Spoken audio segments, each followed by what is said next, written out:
how to get your API key on Openai. Hello guys and welcome to today's video.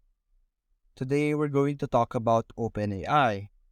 As you can see right now, I am currently in Openai and I'm going to teach you how you can get your API references or API key that you could use for your own personal website. Now the first thing you're going to do is you're going to go to api.com where I am right now.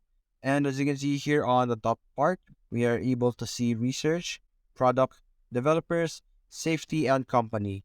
You're going to click on developers and you're going to see here overview, documentation, API references, and example. You're going to click on API references and it will redirect us to this page over here where you will be able to see all information you need to get your own API key for your website. And that's it guys. Hope you enjoyed the video. Thanks for watching.